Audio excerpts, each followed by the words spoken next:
Hallo und willkommen in meiner Schmiede. Diese 3 Modelle dürften die meisten von euch sicherlich kennen, manche in anderer Form, aber das hier sind 3 der 4 Heroen der neuen Version von HeroQuest. Keine Sorge, das hier wird jetzt kein Unboxing oder sowas werden, davon gab es für HeroQuest ja schon mehr als genug. Das Einzige, wo ich mich allen anderen anschließe, ist, das Material ist wirklich grauenhaft. Es ist ein Weichplastik und wenn ich sage weich, dann meine ich auch weich.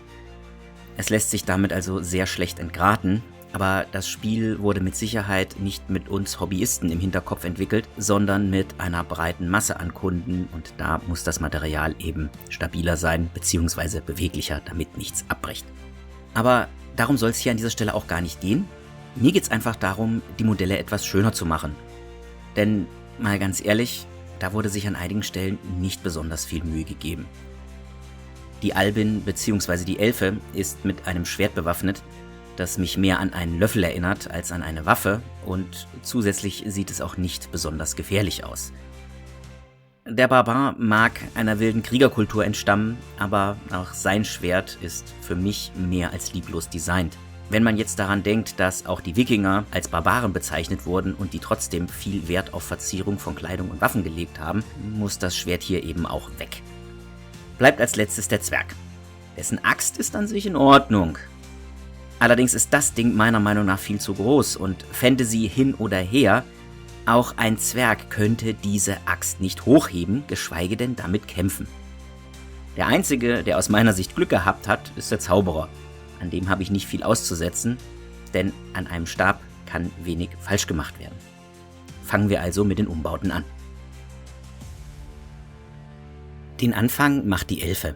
Bei der muss einfach nur das Schwert ausgetauscht werden und wie die meisten wissen, geht sowas recht schnell.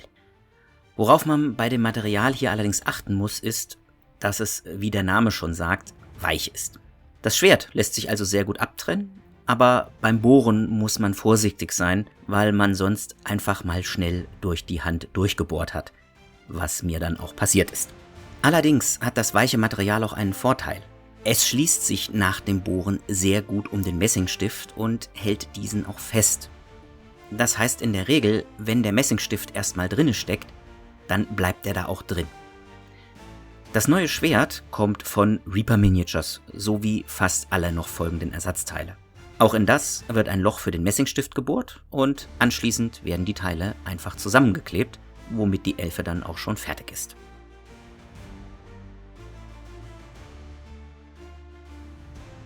Als nächstes rücken wir dem Zwerg bzw. seiner Axt zu Leibe. Das Axtblatt trenne ich ab, weil, wie bereits gesagt, mir das viel zu groß ist, Fantasy hin oder her. Wie auch vorher bei der Elfe bohre ich ein Loch für den üblichen Messingdraht. An sich ist die Axt ganz in Ordnung, aber ich mag einfach diese extrem großen Waffen nicht, wie es sie zum Beispiel auch in Elden Ring gibt. Ich finde, das sieht merkwürdig aus, obwohl Elden Ring an sich ein gutes Spiel ist.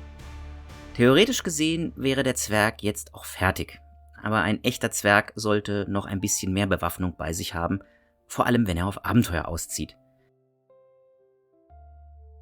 Also bekommt er noch einen Schild auf den Rücken. Der hält natürlich nicht von alleine und bevor der Schild festgeklebt wird, modelliere ich mit Green Stuff noch einen Gurt, der den Schild dann auf dem Rücken hält. Beim Modellieren kommt der Bart ein wenig zur Hilfe. Und der Gurt muss nicht vollständig modelliert werden, sondern nur so weit, bis er unter dem Bart verschwindet.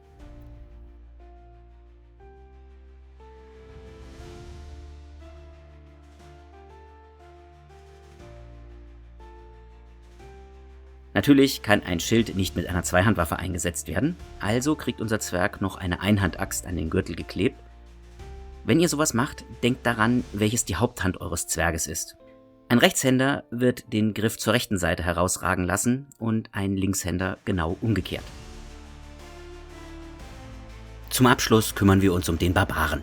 Wie schon eingangs gesagt, das Schwert geht so überhaupt nicht. Egal ob Barbar oder was anderes. Also muss es weg. Das trenne ich mit der Zange ab und bohre anschließend ein Loch in den Griff. Das neue Schwert wird vom Gießast getrennt und auch dort bohre ich wie gehabt ein Loch für einen Messingstift.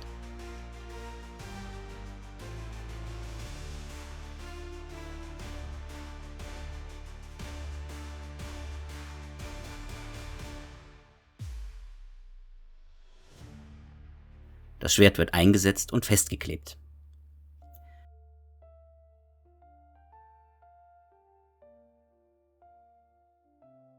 Auch der Barbar bekommt jetzt noch eine zweite Waffe und wie bei dem Zwerg kriegt er auch noch einen Schild auf den Rücken. Dabei habe ich dann festgestellt, dass das Weichplastik seinem Namen wirklich alle Ehre macht und das Material so weich ist, dass ich es an sich gar nicht hätte anbohren müssen, um die Waffen zu befestigen.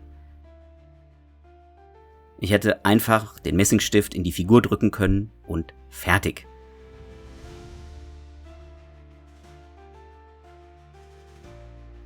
Wie schon vorher beim Zwerg wird auch hier noch ein Lederriemen modelliert, der den Schild auf dem Rücken hält.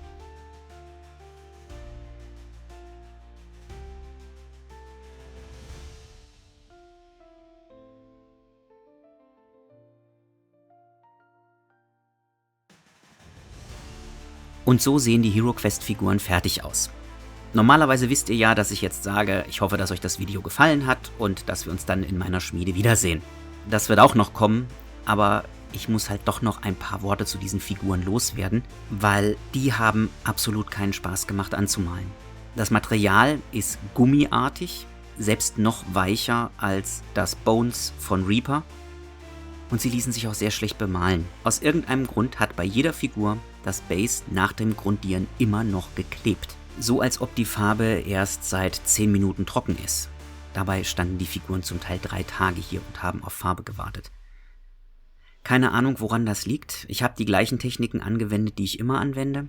Aber das Material ist halt gewählt worden, dass die Figuren nicht kaputt gehen und nicht mit Wargamern oder Bastlern im Hinterkopf. Ich hoffe natürlich trotzdem, dass ihr Spaß am Video hattet und wenn ihr welchen hattet, dann lasst mir einen Like oder Kommentar da, teilt das Video, in dem Fall vielleicht besser nicht, abonniert den Kanal und läutet die Glocke, denn die anderen Videos haben meistens schönere Figuren. Wir sehen uns in meiner Schmiede wieder.